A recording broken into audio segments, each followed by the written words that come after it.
Et ben on va aller se balader justement un petit peu dans votre discographie, Pascal Obispo, avec d'abord ce qui est, je crois, vous allez me le confirmer, votre plus grand succès. Lucie, Lucie, dépêche-toi, on vit, on ne meurt qu'une fois. Alors c'est assez partagé en fait. Pourquoi ? Parce que quand je demande aux gens tous les soirs, parce que là vous savez on est encore en tournée, on a fait 115 dates. Et tous les soirs je demande, bon si vous deviez garder une chanson de tout mon répertoire. Et les gens, t'as Lucie et t'as Fan. Ah oui, fan. fan. Il y a une autre génération, la génération donc quelques années après, qui sont vraiment sur Fan. Il y a aussi Donc ça- millésime, il y a aussi, enfin, il y en a une quantité quand Après, même. si on a se du mal à fie choisir. au record de vente, c'est quand même Lucie. Oui, mais pas les ventes, ça et veut rien l'album, dire. Regardez Superflu. Gainsbourg, il a fait des chefs-d'œuvre.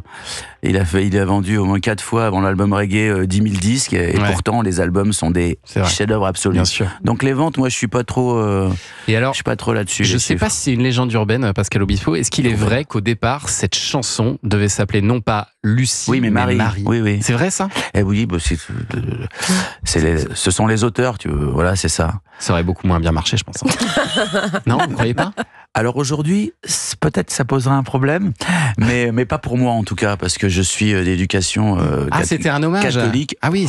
Marie, en général, quand on appelle quelqu'un Marie, c'est parce que justement, on a une culture, on a une... Ah mais donc quand on Johnny chante Oh Marie si tu savais, il parle de... Marie il portait la croix comme moi, hein, de toute façon. D'accord. Enfin, Johnny il portait la croix comme moi. On est comme ça, on est né comme ça, c'est notre culture. Ouais, bien sûr. Moi j'ai fait des comédies musicales 3 sur la Bible.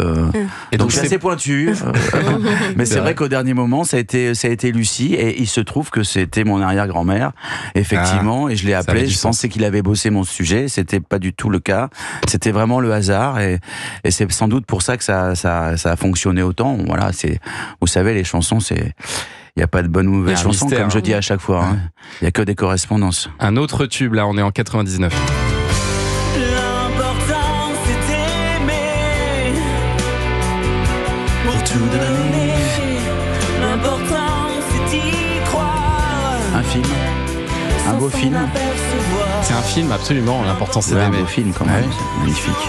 Et alors, ce titre, il est tiré de votre 4e album, Pascal Obispo, avec ce texte signé Patrice Guirao, qui qu'on a fait ensemble, ouais. qui est aussi parolier des 10 commandements.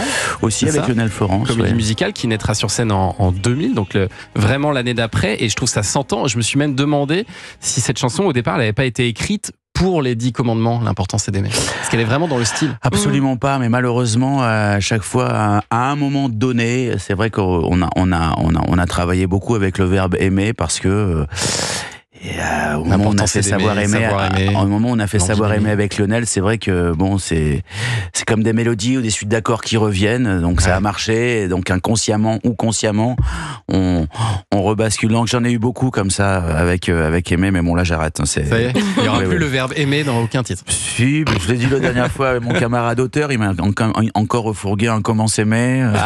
Comment s'aimer, c'est vrai que c'est une non, bonne mais question. oui, mais bon, mais de toute façon, c'est tellement important. Moi, je n'ai fait que des chansons d'amour. Ouais. Depuis le début, depuis 1992 où je fais des disques. Et c'est vrai que, bon, je crois que c'est comme ça que je me suis fait connaître. J'ai toujours eu un public féminin. C'est le fil rouge de votre carrière. Public féminin, un peu de gens qui aimaient aussi quand ça bougeait. D'ailleurs, dans les festivals, on va plutôt sur des choses qui bougent pas mal. Et on fait, en ce moment, c'est ce qu'on fait. Plus rock, voilà, un tout petit peu plus rock. Mais c'est vrai que je pense que c'est important. Toujours important de parler d'amour, de toute façon, dans les chansons. Je ne vois pas les autres sujets. Faut faire un peu du social, mais on va vous laisser pour ça. Oui. Chacun son boulot, quoi, non? Enfin, j'ai l'impression. Allez, une petite dernière. Allez. Attention, c'est une rareté. Je sais même pas si une radio Vous la connaissez? a déjà passé sa chanson. Moi, je ne la connaissais pas. Ah bon? J'ai découvert cette chanson hier.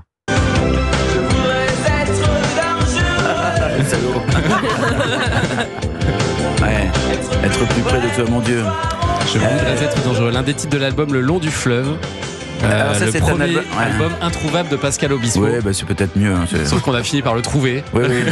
Il C'est a pas été bien, mis en il faut ligne. pas trouver ces choses-là. Non, mais c'était le premier album avec Franck Darcel, le pauvre qui nous a quittés, lui aussi, comme Philippe Pascal, mes amis de Marquis de Sade, qui se sont tous les deux suicidés. Voilà, et c'est vrai qu'il avait écrit ce texte-là. On avait fait cet album à Rennes, et puis. Il y a un côté un peu plus Dépêche Mode dans le style, il y dans avait la un côté, voix. un côté j'apprends à chanter surtout. Ah ouais. Ah, vous le sentez comme ça? Oui, bien sûr, mais bon. Non, mais il faut être fier de tout ce qu'on a fait parce que c'est notre parcours, c'est notre chemin. Mais oui. Et puis on a évolué, et puis. Puis chacun sa route, chacun son chemin, comme disait tonton David. Très bien. Bravo, bien sûr. bel hommage. Vous ne voudriez pas le ressortir cet album? Non? Il faudrait que je le rechante. Ah oui, d'accord. Mais vous l'assumez vraiment pas. Mais c'est dans les tablettes. Ah, c'est compliqué. Vous avez vu des photos de vous il y a 20 ans? J'assume pas du tout. C'est ça. Ah, oui. Ou la voix, quand vous écoutez votre voix, c'est terrible. c'est Non, mais flippant. c'est terrible. Donc c'est vrai qu'il y a des choses que si on a la possibilité, on essaie de les reconstruire et de les refaire. En tout cas, c'est ce que j'essaierai potentiellement de faire. Et en attendant, il y a l'album Héritage qui sortira donc un jour. Peut-être. À la rentrée. Peut-être à la rentrée ou la rentrée d'après. C'est ça, peut-être, on verra.